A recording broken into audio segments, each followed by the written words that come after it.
नमस्कार दर्शकों, आपके साथ एक बार फिर से हाजिर हूं मैं विवेक शर्मा और आप देख रहे हैं उत्तर बंगाल एवं सिक्किम का 24/7 television news channel SK live. अब बढ़ते आज की प्रमुख खबरों पर विस्तार से। सामाजिक दूरी का पालन करते हुए किया गया पितृ विसर्जन। महानंदा नदी के किनारे तर्पण के लिए भारी संख्या में जुटे लोग। पितृ विसर्जन के दिन गुरुवार को पितरों को तर्पण देने के लिए सिलीगुड़ी के महानंदा नदी किनारे भारी संख्या में लोग जुटे हुए थे। लालमोहन मौलिक घाट, नौका घाट में काफी संख्या में तर्पण के लिए लोग एकत्र हुए थे। ब्राह्मणों के द्वारा किए जा रहे मंत्रोच्चारण के साथ लोगों ने अपने पूर्वजों की आत्मा की शांति के लिए विधि विधान से तर्पण किया। सामाजिक दूरी का पालन और मास्क पहनकर किया गया।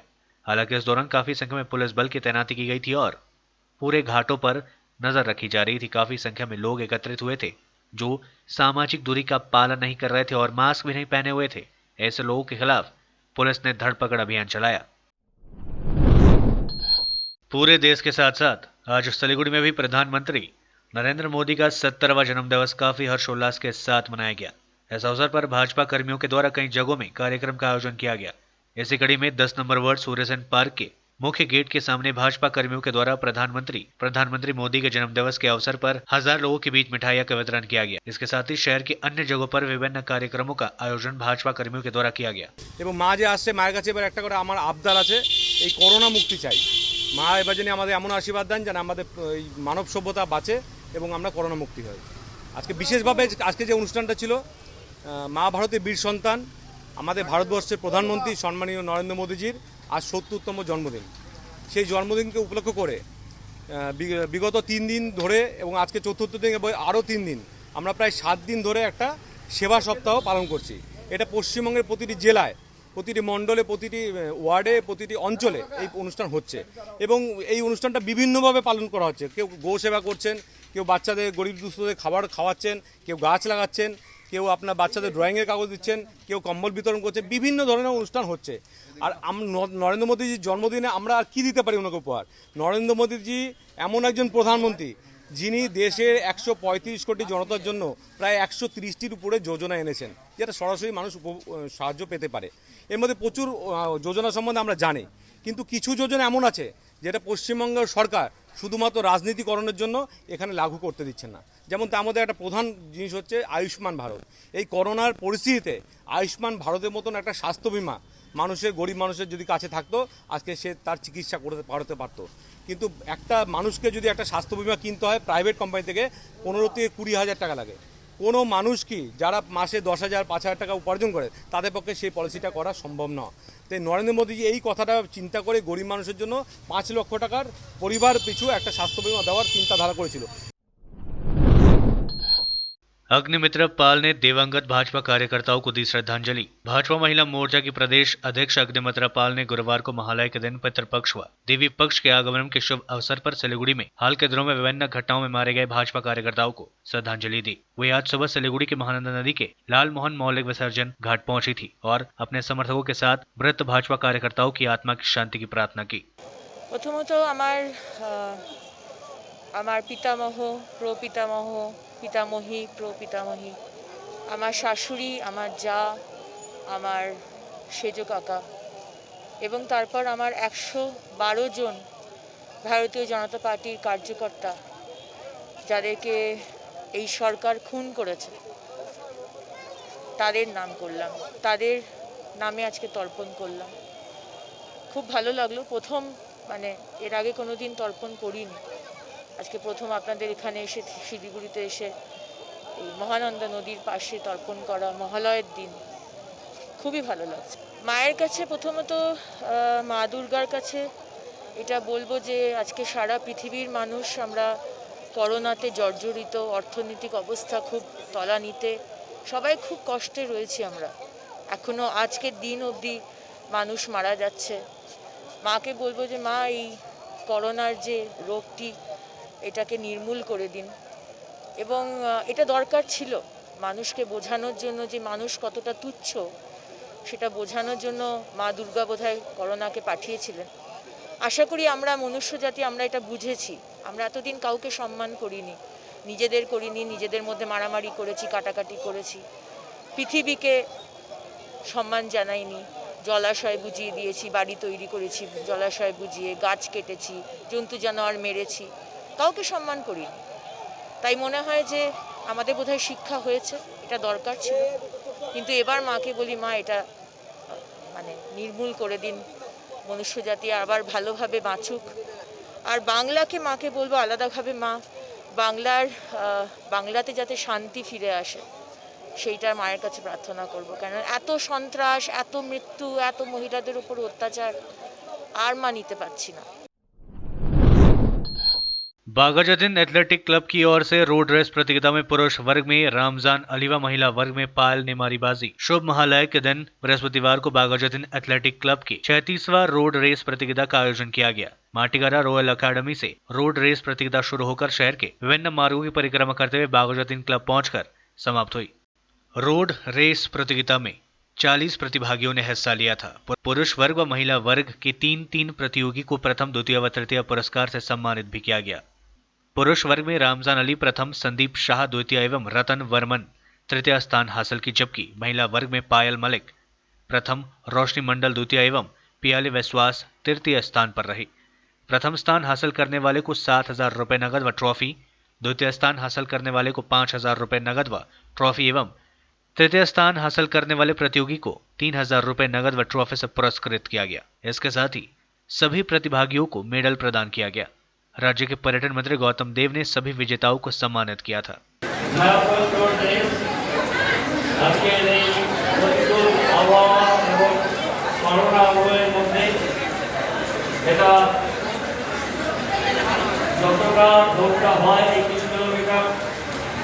দৌড়টা হয় সেটাকে সংক্ষেপ করে রয়্যাল একাডেমি থেকে মাটিগাড়া এবং 9 কিলোমিটার ক্লাব পাগল পর্যন্ত এই দৌড়টা যেখানে শেষ হয় সেখানে শেষ করা হলো। একটা পরিস্থিতি হয়েছিল যখন ক্লাব কর্তৃপক্ষ দীঘার মধ্যে ছিলেন যে এই পরিস্থিতিতে ওয়ার্ল্ড প্যান্ডেমিক সিচুয়েশনের মধ্যে এই দৌড়টা এবছর স্থগিত হয়ে যাবে। এরকম একটা পরিস্থিতিতে আমরা সবাই অনুরোধ করেছিলাম যে 36 বছরের যে একটা লম্বা দৌড়, একটা বড় জার্নি, অনেক কষ্ট করে অনেক স্ট্রাগলের মধ্যে দিয়ে ক্লাব এটাকে কন্ট্রিবিউট করেছে এবং অনেক প্রতিযোগিতা কিংবদন্তি অ্যাথলিট, ক্রীড়াবিদ, কপিল দেব, মিল্খা সিং, পিটি উষা তারা এসছে এই রোড রেস উপলক্ষে। তো এই করোনাময় যুদ্ধ শুরু করে হলেও সংক্ষিপ্ত কালে হলেও এই রোড রেসের জার্নিটা ব্রেক করাটা খুব কষ্টদায়ক এবং বেদনাদায়ক হবে। সেই অবস্থার মধ্যে এই রোড রেসগুলোকে ভার্চুয়াল করা সম্ভব নয়। তাহলে একটু সংক্ষিপ্ত সারে বাংলাদেশের ক্লাব এই রোড রেস করলো এবং আমার মনে হয় আমাদের রাজ্যের তো বটেই, দেশের এই পরিস্থিতির মধ্যে জন্মের একটা প্রোগ্রাম করা। আমরা সবাইকে বলেছি যে স্বাস্থ্যবিধি মেনে সোশ্যাল ডিস্টেন্সিং বজায় রেখে। कूचबिहार में तृणमूल कर्मी की हत्या, भाजपा पर लगा आरोप। कूचबिहार जिले के माथाभंगा 1 नंबर ब्लॉक हाजारहाट इलाके में एक तृणमूल कर्मी पर धारदार हथियार से हमला कर उसे जान से मारने का सनसनीखेज मामला सामने आया है। तृणमूल कांग्रेस की ओर से घटना के पीछे भाजपा समर्थित बदमाशों का हाथ होने का दावा किया जा रहा है। जानकारी के अनुसार कल रात बदमाशों का एक दल तृणमूल कर्मी गणेश सरकार व विमल सरकार के घर पर हमला किया। बाद में दोनों को पास के खेत में ले जाकर उन पर धारदार हथियार से हमला किया गया। इस घटना में गणेश सरकार की मौत हो गई, जबकि विमल सरकार गंभीर रूप से घायल हो गया है। उन्हें अस्पताल में भर्ती कराया गया है। दूसरी ओर आज तृणमूल कांग्रेस के जिला अध्यक्ष पार्थ प्रीतम रॉय मृत तृणमूल कर्मी गणेश सरकार के घर पहुंचकर उनके परिवार वालों से मिले। उन्होंने घटना के पीछे भाजपा समर्थित बदमाशों का हाथ होने का आरोप लगाया। साथ ही उन्होंने कहा कि गणेश सरकार तृणमूल कांग्रेस का कार्यकर्ता था, इसीलिए उस पर धारदार हथियार से हमला कर दिया गया, जिसमें उसकी मौत हो गई। इस हमले में विमल सरकार गंभीर हालत में घायल हो गया है। उसे कूचबिहार के एक अस्पताल में भर्ती कराया गया है। उन्होंने घटना की तीव्र निंदा की। हालांकि भाजपा ने इन आरोपों को सरह से खारिज कर दिया। भाजपा नेताओं ने बताया कि जमीन संबंधी विवाद को लेकर इस घटना को अंजाम दिया गया। इसके साथ भाजपा किसी भी रूप में जुड़ी नहीं है। भाजपा की ओर से बताया गया कि पार्टी को बदनाम करने के लिए ये सारे आरोप लगाए जा रहे हैं। गणेश सरकार আমাদের একজন তৃণমূল কংগ্রেস কর্মী কালকে তার বাড়িতে বিজেপির গুন্ডা বাহিনীরা এসে আক্রমণ করে। বিমল সরকার তার দাদা আমাদের দলের একজন স্থানীয় নেতৃত্ব। আমার কাছে যা খবর, আমি এলাকার মানুষের সঙ্গে কথা বলে যেটা বুঝলাম, গতকাল রাতের বেলা একদল উন্মত্ত বিজেপির হারমাত বাহিনী, যার নেতৃত্ব এখানকার স্থানীয় কিছু বিজেপি নেতা দিয়েছে, আমি এই মুহূর্তে নাম বলছি না, পুলিশকে সেই নামগুলো জানানো হয়েছে, তাদের নেতৃত্বে ধারালো অস্ত্র, মাছ মারার কোচা, রামদা নিয়ে তাদেরকে থ্রেট করা হয় যে তোমাদেরকে বিজেপি করতে হবে। তারা অস্বীকার করাতে বচসা হয়। সেখান থেকে তার উপর আক্রমণ করে, বাড়ির বাইরে টেনে নিয়ে গিয়ে তার গায়ে ধারালো অস্ত্র দিয়ে আঘাত করে, এবং যে বীভৎস ছবি আমি দেখেছি, মানে সেটা বলার মতো ভাষা নয়। বিজেপি যে দুর্বৃত্তায়ন করছে, যে নৃশংসতা করছে, এটা মধ্যযুগীয় বর্বরতাকে হার মারা। নন্দলাল সরকার বলে একজন অ্যারেস্ট হয়েছে, সে হলো মাস্টার মাইন্ড, এবং তার নেতৃত্বে এখানে কিছু স্বাগতম সরকার সহ বেশ কিছু বিজেপির নেতৃত্ব, তারা এই কাজের সঙ্গে যুক্ত বলে আমরা জানতে পেরেছি। পুলিশকে যথাযথ তদন্ত করে দোষীদের গ্রেপ্তার করা এবং এর চরম শাস্তি দেওয়ার জন্য আমরা দাবি রাখছি, এবং আগামীকাল থেকে আমরা লাগাতার প্রতিবাদ কর্মসূচি বিভিন্ন এলাকায় সংগঠিত করব। এদের কোনো ছাড় দেওয়ার জায়গা নেই। আসলে ভয় পেয়ে বিজেপি, তাদের পায়ের তলার মাটি নেই বলে আজকে এই নৃশংসতা বর্বরতার তারা আশ্রয় নিচ্ছে। আমি নেত্রীও আসবেন, আমি নেত্রীর দৃষ্টিগোচরে বিষয়টা নিয়ে আসব এবং ঊর্ধ্বতন আমাদের নেতৃত্বকে জানাবো। মাননীয় বিধায়ক, এলাকার মন্ত্রী, তিনি করোনায় আক্রান্ত, তিনি আসেননি। আমি জেলা সভাপতি হিসেবে এসেছি। এখানকার কাল রাত থেকেই শঙ্কর বিশ্বাস, আমাদের যে কনভেনার এখানকার, এবং সর্বানন্দ, তারা আমাকে বারবার ফোন করেছে। হসপিটালে বিমল সরকার এবং মমতা সরকার, তারা স্বামী স্ত্রী, তারাও আহত, তারা মৃত্যুর সঙ্গে পাঞ্জা লড়ছে। সেখানেও আমি মেডিকেল কলেজে ডাক্তারবাবুদের সঙ্গে কথা বলেছি, তারাও সিরিয়াস। এটা বলার ভাষা নেই, মানে এই নোংরা যে রাজনীতি বিজেপি করছে শুধুমাত্র ক্ষমতাকে দখল করার জন্য, মানুষ এদের ক্ষমা করবে না। আগামী দিনে তার জবাব তারা পাবে। আর পাশের বাড়ি হচ্ছে স্বদেশ তালুকদার। এরা দুই পরিবারে 10 বছর থাকি জমি নিয়ে বহুদিন থেকে বিবাদ। কালকেও বিকালবেলাও আমার কাছে একজন বলছে ওদের কালকেও ক্যাসাল হয়েছে মাছ মারতে গিয়া, তাই ওদের পারিবারিক ব্যাপার দ্বন্দ্ব। কিন্তু এটা বিজেপিকে দায়ী করতেছে যারা তৃণমূল হয়ে, এটা অন্যায় অবিচার। কারণ এখানে কোনো তৃণমূল বলতে পারবে না বিজেপির কোনো লোক গেছে, কিন্তু এরা আমাদের নামে অপপ্রচার ছড়ে রাজনীতির ফায়দা তোলানোর জন্য মিথ্যে আশ্রয় নিচ্ছে। কিন্তু আমার বিজেপি এখানে কেউ যায়নি। এদের পারিবারিক দ্বন্দ্ব, এই পাড়া যাদের বালাসিতে বাড়ি তাদের কাছে প্রত্যেকটা রিপোর্ট নিয়ে দেখেন, ওদের 10 বছর যাবত পারিবারিক দ্বন্দ্ব চলছে। মানে পারিবারিক দ্বন্দ্ব কি নিয়ে?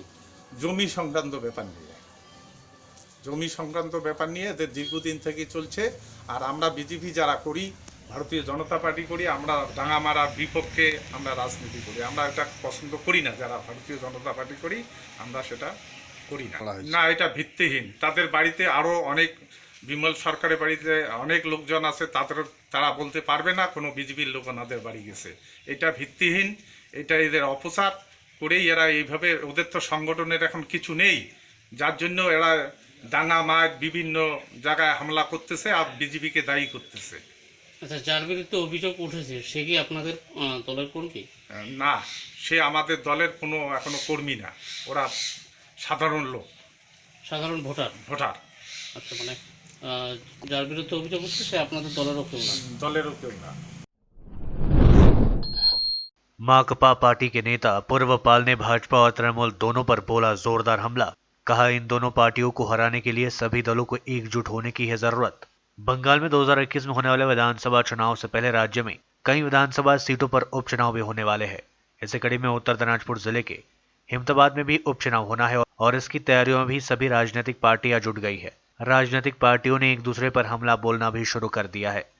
इसी कड़ी में माकपा उत्तर दिनाजपुर जिला सचिव तथा जिला वाम फ्रंट के नेता अपूर्व पाल ने एक पत्रकार सम्मेलन का आयोजन कर कहा कि तृणमूल कांग्रेस और भारतीय जनता पार्टी दोनों की नीतियों ही जन विरोधी है।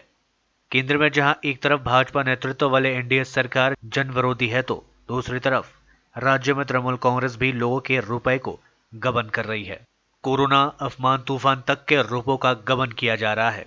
उन्होंने कहा कि इन दोनों पार्टियों को हराने के लिए सभी दलों को एकजुट होने की जरूरत है। उल्लेखनीय है कि इस बार माकपा का उम्मीदवार वहां बनने जा रहे हैं और कांग्रेस की तरफ से भी उम्मीदवार खड़ा नहीं किया जाएगा। सीपीएम उम्मीदवार को ही समर्थन किया जाएगा, इस संबंध में जिला कांग्रेस सभापति मोहित सेन गुप्ता पहले ही घोषणा कर चुके हैं। दरअसल 13 जुलाई को अहमदाबाद के विधायक देवेंद्रनाथ रॉय की मौत के बाद यह सीट खाली हुआ था और अब इस विधानसभा सीट पर चुनाव कराया जाएगा। আমি প্রথম কথা আপনাদের কাছ থেকে এটা শুনে আমি প্রথম কথা মাননীয় মহিষ সেনগুপ্তকে আমি স্বাগত জানাচ্ছি এবং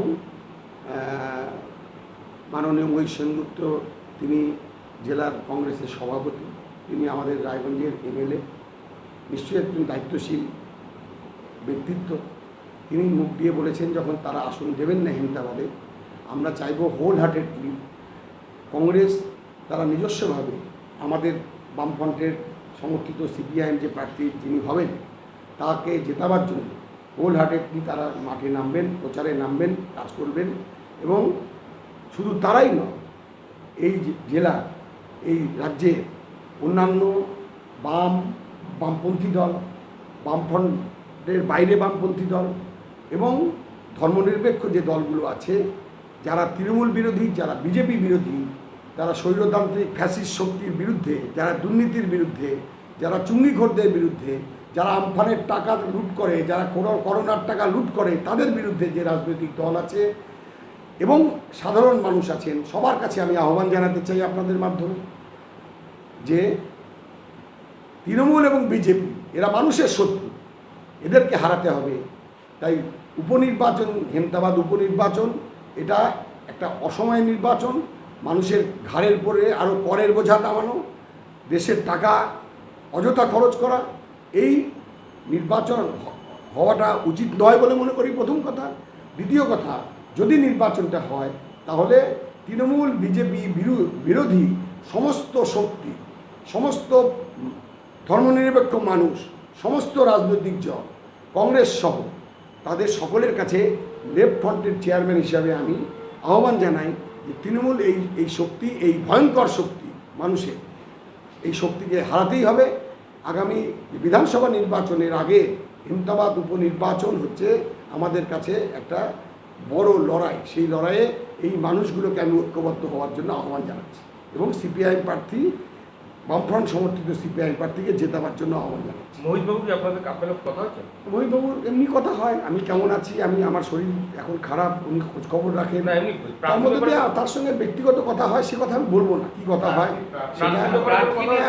প্রার্থী নির্বাচনের ব্যাপারে তার সঙ্গে আমাকে উনি একজন সিনিয়র নেতা, আমি তো জুনিয়র ওনার থেকে অনেক, আমি পার্টির সেক্রেটারি, কিন্তু তা সত্ত্বেও উনি আমাকে পরামর্শ দিয়েছে, আমার সঙ্গে কথা হয়েছে, পরামর্শ হয়েছে, তার সঙ্গে কথা হয়েছে।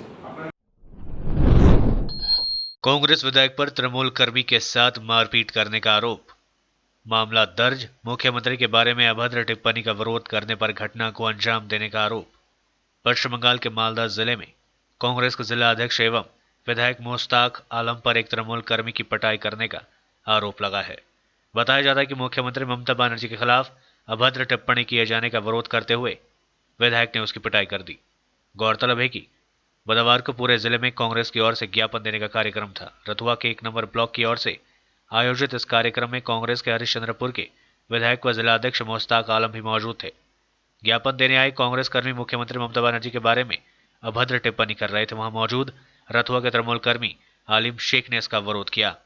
इस बात को लेकर कांग्रेस समर्थकों के बीच विवाद शुरू हो गया। अलीम शेख ने बताया कि इस दौरान कांग्रेस विधायक उनके निकट आए और उन पर हमला कर दिया। उनके सिर पर लोहे के रॉड से वार कर दिया, जिसके बाद खून से लथपथ होकर वे जमीन पर गिर पड़े। इसके बाद अन्य कांग्रेस समर्थकों ने उनके साथ मारपीट की। मौके पर मौजूद स्थानीय लोगों ने उन्हें वहां से निकालकर तत्काल रतुआ ग्रामीण अस्पताल में भर्ती कराया।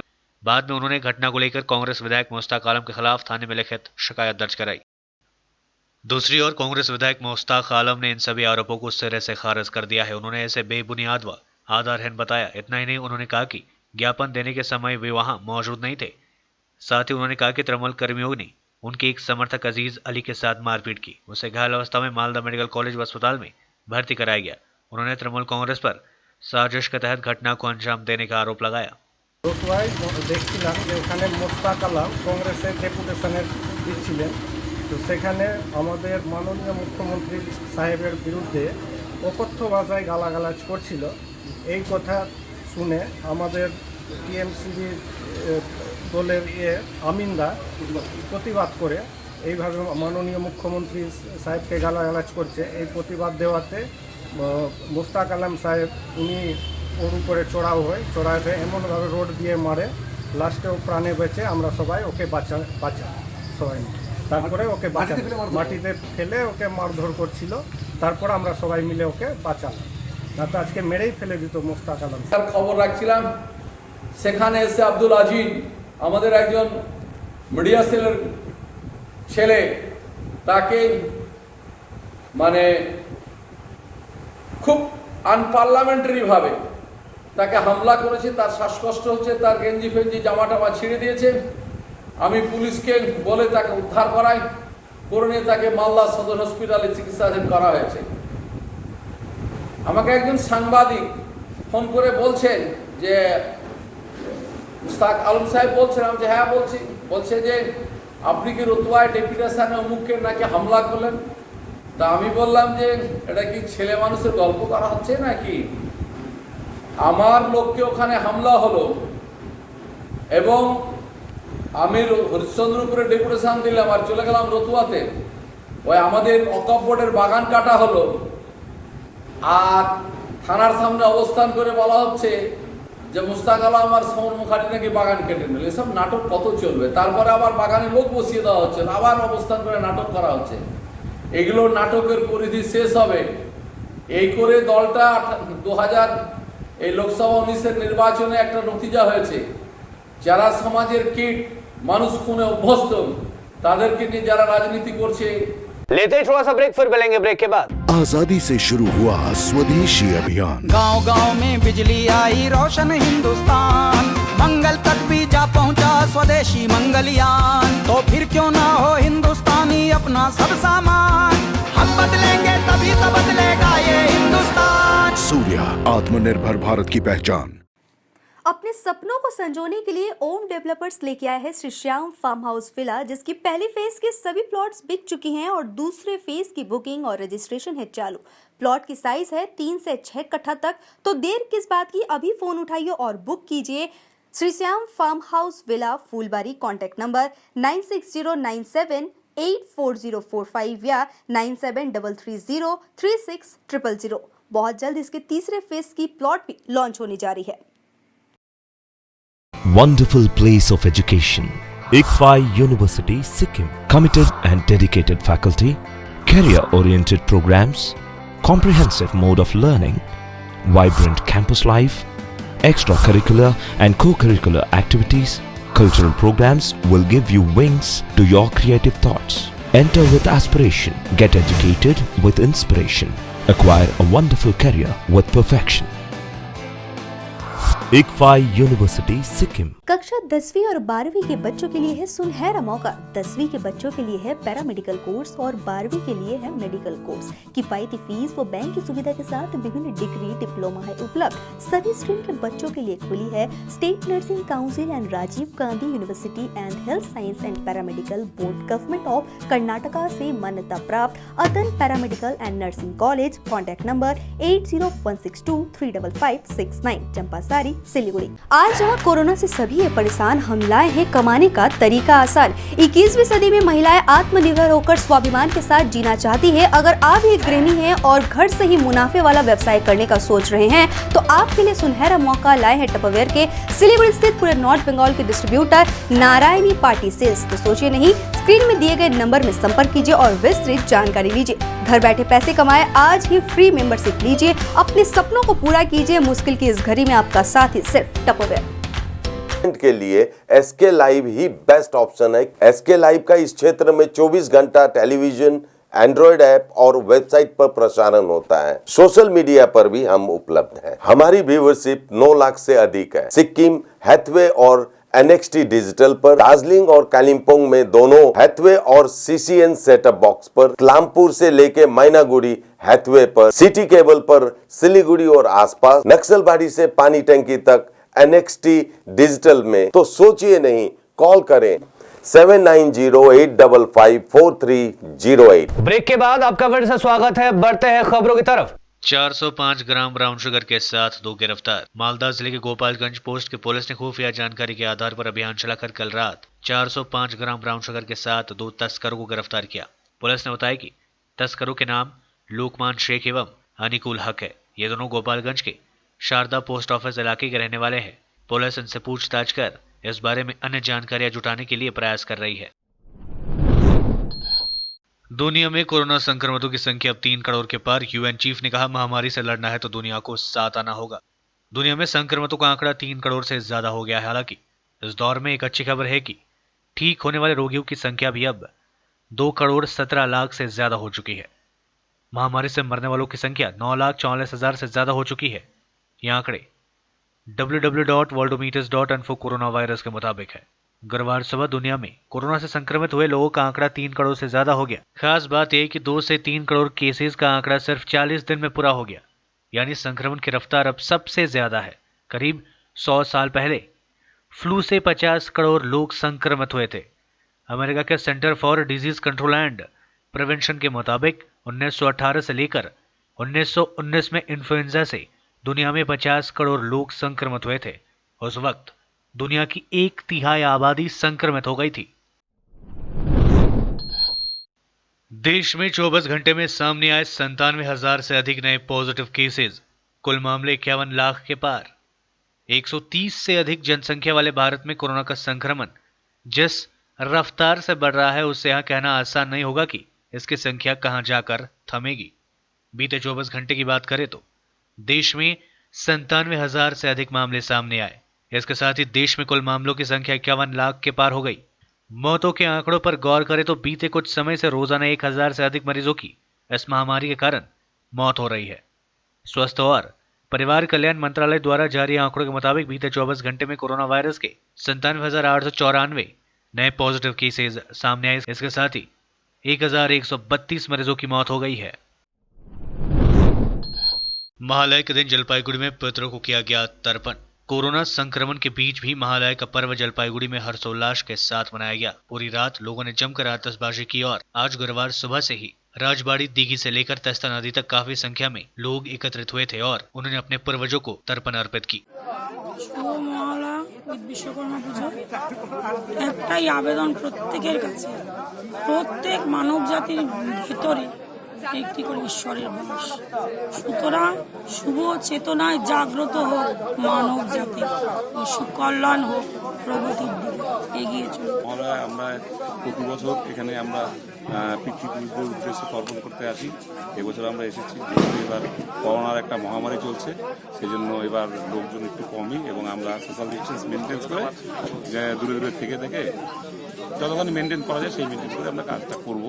এখনই আসলাম, এখনো আমাদের তর্পণ পাইনি। একদল করছে, ওরা গেলে আমরা নাম দুইটাই উৎসব একসাথে, বিশ্বকর্মা পূজা এবং মহালয়া। আমি আজকে মা বাবার তর্পণ করতে আসছি। কোথায় যেটা বলে যে বিশ্বাস সবার যে এই দিনটাতে মানে মা বাবাকে জল দেওয়া হয় এবং আজকে আমি স্বপ্নেও দেখেছি, এটা প্রত্যেক বছরই হয় যে মা বাবাকে আমি জাস্ট স্বপ্নে দেখি যে মানে মনে হচ্ছে খুব কাছে চলে আসে ব্যাপারটা। এর আগে আমি গয়াতে গিয়ে দিয়ে আসছি, এখন প্রত্যেক বছর আমি তারপরে আবার দেবীর পূজা আরম্ভ হবে। আজকে তর্পণ শেষ। তিল তর্পণ করে কেন? আমাদের পিতৃকুল মাতৃকুল যারা গত হয়েছে তাদের শ্রাদ্ধের উদ্দেশ্যে তারা যেন তিল জল দেয়, এই জন্য আমরা তাদের উদ্দেশ্যে তিল তর্পণটা করাই। পূর্বপুরুষদের স্মৃতি উদ্দেশ্যে তিল তর্পণ করলাম, যাতে আমাদের পূর্বপুরুষরা এই জলটা পায়, তারা যেন যেখানেই থাকে ভালো থাকে, শান্তিতে থাকে। এটা হচ্ছে जुगली पार्क श्री रक्षाकाली मंदिर। प्रधानमंत्री मोदी का आज 70वां जन्म दिवस। राष्ट्रपति रामनाथ कोविंद, राहुल गांधी सहित कई राष्ट्राध्यक्षों ने दी बधाई। पीएम नरेंद्र मोदी का आज 70वां जन्म दिवस है। पीएम मोदी आजाद भारत में जन्म लेने वाले देश के पहले प्रधानमंत्री है। पीएम मोदी का जन्म 17 सितंबर को गुजरात के वाडनगर में हुआ था। पीएम मोदी के जन्मदिवस के मौके पर बीजेपी 14 से लेकर 20 सितंबर तक सेवा सप्ताह के रूप में मना रही है। वहीं पीएम के जन्मदिवस पर देश और दुनिया के कई बड़े नेताओं ने उन्हें बधाई दी है। राष्ट्रपति रामनाथ कोविंद, कांग्रेस नेता राहुल गांधी सहित देश के सभी नेताओं ने उन्हें बधाई दी है। जर्मनी के चांसलर एंजेला मार्केल ने पीएम मोदी को 70वें जन्मदिवस पर बधाई दिया है। मार्केल ने कहा कि आपके नेतृत्व में भारत और जर्मनी के बीच रिश्ते काफी अच्छे हुए हैं। उम्मीद है कि आगे भी कायम रहेगा। दिल्ली के सीएम अरविंद केजरीवाल ने पीएम मोदी के 70वें जन्मदिवस पर बधाई दी। पीएम मोदी के 70वें जन्मदिवस के अवसर पर राष्ट्रपति रामनाथ कोविंद ने बधाई दी और ट्वीट किया, प्रधानमंत्री नरेंद्र जी को जन्मदिन की हार्दिक बधाई और शुभकामनाएं। आपने भारत के जीवन मूल्यों व लोकतांत्रिक परंपरा में निष्ठा का आदर्श प्रस्तुत किया है। मेरी शुभेच्छा और प्रार्थना है कि ईश्वर आपको सदा स्वस्थ और सानदंड रखे तथा राष्ट्र को आपकी अमूल्य सेवाएं प्राप्त होती रहे। देश भर में आज यानी 17 सितंबर 2020 को विश्वकर्मा पूजा धूमधाम से मनाया जा रहा है। ऐसी मान्यता है कि भगवान विश्वकर्मा का जन्म सूर्य क्रांति के दिन हुआ था और यही कारण है कि उनके जयंती या विश्वकर्मा डे के रूप में भी इस दिन को आज ही मनाया जाता है। हिंदू मान्यताओं के अनुसार सर्वमान्य देव शिल्पी विश्वकर्मा अपने विशेष प्रकार के ज्ञान के देवता तुल्य माने जाते हैं और उन्हें पूजा की जाती है। शास्त्रों के अनुसार भगवान विश्वकर्मा के पूजन के बिना कोई भी तकनीकी काम शुभ नहीं माना जाता। विश्वकर्मा जयंती हर साल अश्विन महीने की कृष्ण पक्ष की चतुर्दशी को मनाया जाता है। हर साल 17 सितंबर को तकनीकी ज्ञान के रचनाकार भगवान विश्वकर्मा की जयंती मनाई जाती है। ऐसा माना जाता है कि भगवान विश्वकर्मा के पूजन अर्चना के बिना कोई भी तकनीकी कार्य शुभ नहीं माना जाता। इसलिए विश्वकर्मा जयंती के दिन विभिन्न कार्यों के प्रयुक्त होने वाले औजारों, कल कारखानों में लगी मशीनों की पूजा की जाती है। आज के लिए बस इतना ही। तमाम विशेष खबरों के लिए बने रहिए एसके लाइव के साथ। आपका समय, आपकी खबर। धन्यवाद।